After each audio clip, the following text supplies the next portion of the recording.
Jusqu'à présent, sur cette chaîne, nous n'avons jamais encore parlé de la mythologie des Philippines, qui est pourtant très riche et déborde de créatures uniques plus étranges les unes que les autres. Aujourd'hui, nous allons finalement voir ensemble l'une des créatures les plus effrayantes du folklore philippin, le Manananggal. Le Manananggal peut être considéré comme l'équivalent philippin du vampire occidental. C'est une créature à l'apparence féminine qui a la capacité de se métamorphoser et qui utilise ce pouvoir pour mieux duper ses proies humaines. Ses origines remontent à la période précoloniale des Philippines. C'est une créature issue des croyances et du folklore des tribus autochtones de la région des Bisayas. Le mot Manananggal provient du tagalog tangal, qui peut être traduit en français par se séparer. Un nom qui lui colle d'ailleurs assez bien puisque cette créature est réputée pour sa capacité à pouvoir séparer sa moitié supérieure de sa moitié inférieure lorsqu'elle part à la recherche d'une nouvelle proie. On raconte que pendant la journée, elle se déguise soit en vieille femme ou en belle et charmante jeune fille,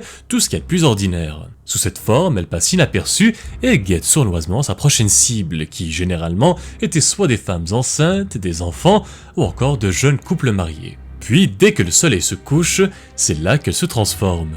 Lorsqu'elle se métamorphose, la partie supérieure de son corps se détache et d'immenses ailes lui poussent sur le dos, et elle développe également des crocs acérés et une longue langue proéminente. Tandis que cette partie supérieure de son corps s'envole à la recherche d'une proie humaine, la partie inférieure, donc les jambes et le ventre, qui étaient plus faibles et vulnérables, était cachée dans un endroit isolé et sécuritaire pour éviter tout danger potentiel. Après avoir traqué sa victime, le Manananggal se posait sur le toit de la maison et attendait patiemment que tout le monde à l'intérieur soit profondément endormi avant de passer à l'action. Ensuite, en utilisant sa langue allongée et flexible, le vampire perçait l'abdomen des femmes endormies pour absorber le fœtus, les organes, bref, tout ce qu'il y avait à l'intérieur.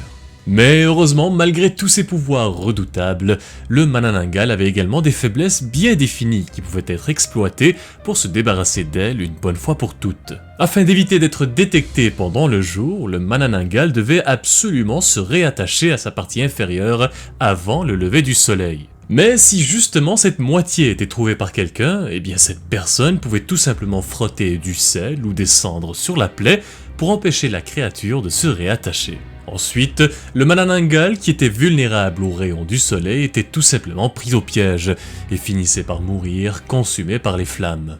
Il existe également d'autres moyens, comme l'ail, le vinaigre ou encore l'eau bénite, qui pouvaient être utilisés pour repousser la créature. Aujourd'hui, le Manananggal joue un rôle très important dans le folklore des Philippines en tant que symbole culturel. Certaines personnes pensent qu'il existe réellement, mais dans la grande majorité des cas, toutes ces histoires et les légendes à propos du vampire des Philippines sont plutôt utilisées par les parents pour effrayer les enfants et les inciter à obéir, un peu comme le bonhomme 7 heures, le croque-mitaine ou le boogeyman. Les légendes à propos de cette créature ont été transmises de génération en génération par les ancêtres, à la fois par la tradition orale et par des contes écrits. C'est pour toutes ces raisons qu'elle demeure aujourd'hui encore l'une des créatures mythiques les plus emblématiques du folklore philippin et qu'elle continue de captiver l'imagination des gens et qu'elle persiste toujours dans la culture populaire. Alors voilà, ceci conclut la vidéo d'aujourd'hui et j'espère qu'elle vous a plu. Si c'est le cas, je vous invite à la partager, à laisser un message et à vous abonner à la chaîne pour encore plus de contenu comme celui-ci. Merci encore à tous ceux qui suivent la chaîne depuis si longtemps, joyeux Halloween, portez-vous bien et à très bientôt pour une nouvelle vidéo.